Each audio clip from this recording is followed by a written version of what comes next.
George, sitting placidly, waiting like a cormorant bird after swimming the lakes, and he rests upon the grass, allowing the sun to slowly dry his feathers. He sits, and George sits. How long he sits, I do not know, for he was sitting there when he came into view. It was a day of curiosity, going to places I had never gone while on a work trip in New York City.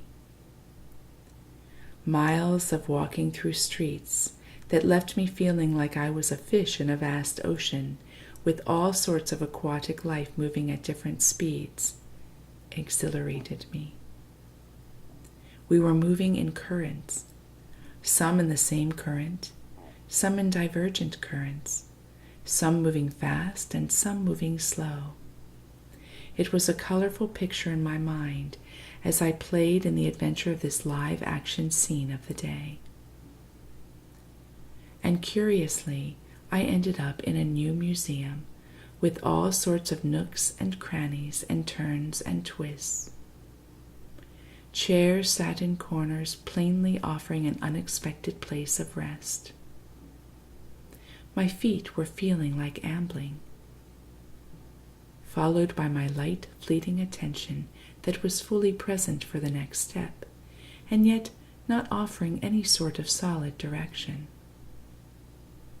At a certain point, I was turning left and right through rows of bookcases, while random pieces of art caught my eye upon the walls framed by all the rows.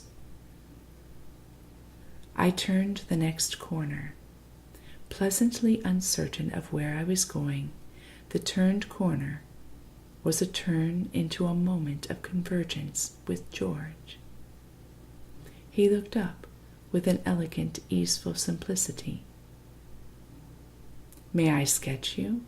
he said in a sweet plainness, almost as if he was waiting for me. I suppose in a way he was waiting for me, and I suppose in a way I was walking to meet him.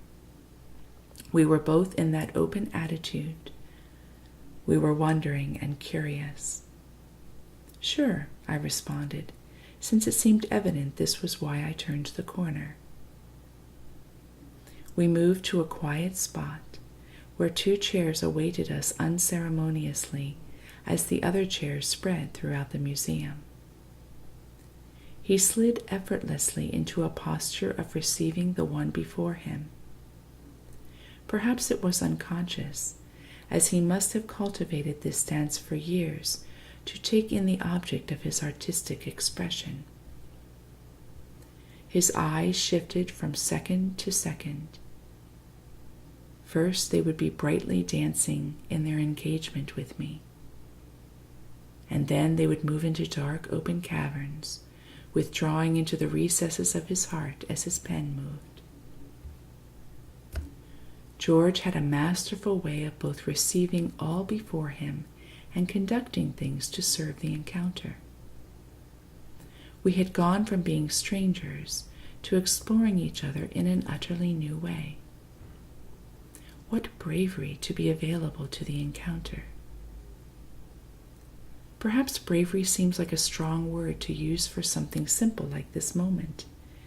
Yet how much of our day is spent wrapped up in our concerns?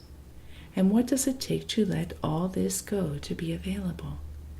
And even to be open to a stranger in a world filling our minds with fear? Bravery. "Maintain eye contact," he prompted, "so I can feel you." And I did. His words began to flow like a small stream from a lake. "When I was a boy, we used to live on a farm in Australia."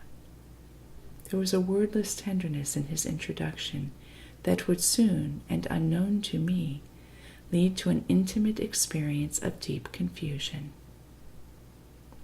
I used to look out on the sheep and the cows and say to myself, I want my life to be like that, gracious and easy.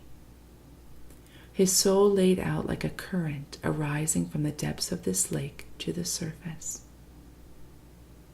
I am a painter, and I am 59 years old, and I do not understand how to be in this world."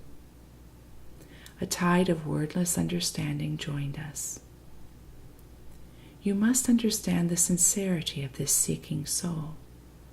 His quest was void of any distinguishable angst or resistance. No one prepared me. When I was told as an adult that everything had a price, I did not understand what this meant. He breathed a sigh, like the breath of the wind upon the water of his soul, while his hand continued sketching lines, and his eyes darted up to look at me, his subject. What does it mean that life is about making money so that I may have a home and be able to eat? Each word felt weighted with wisdom, even if there was no answer at the end of the sentence. The moment held us. "I have tried to understand, but I have not," he plainly continued. The illumination of his earnestness disclosed his state of being a living contradiction. My paintings are in 27 countries, and I am considered a success.